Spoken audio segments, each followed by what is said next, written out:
Good morning, everyone. Jill here with North Texas Vegetable Gardening, canning recipes, a little bit of everything. Guess what I'm getting ready to do? I'm going to freeze dry some beets. Beets became one of my favorite vegetables years ago when I found out just how healthy they are for our blood, for our heart, for our liver, for our kidneys. These are a superfood and they cleanse your blood, guys. Woo-wee! Y'all ever heard the term beet red? Well, now you know. Look at that beautiful color in these beets. Now, these are the Detroit dark red beets.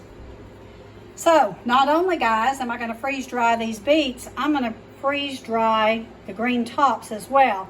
So, we are going to get our full nutrition out of the tops and the roots.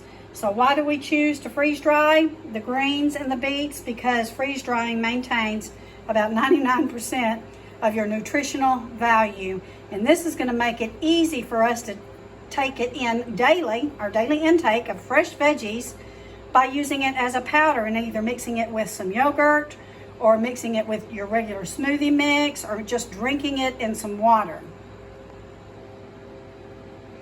So I have all my trays, the freeze dryer's priming itself up and doing the pre-freeze. And guys, I'm going ahead and I'm adding some stems because your minerals and your nutrients are just as rich in the stems as they are in the leaves and in the beets. So I'm very excited to see how this turns out. I think this is going to be a really great way to get some super nutrients in our system quick.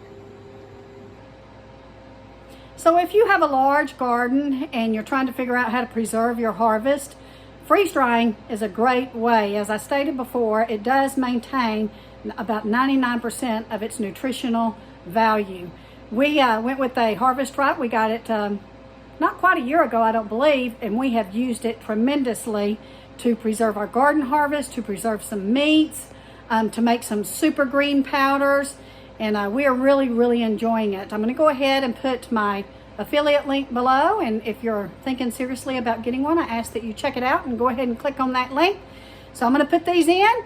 Guys, I know that it's probably going to take a little bit longer for the beets themselves to freeze dry than the leaves, but I will update you when these are complete. So this is part 1.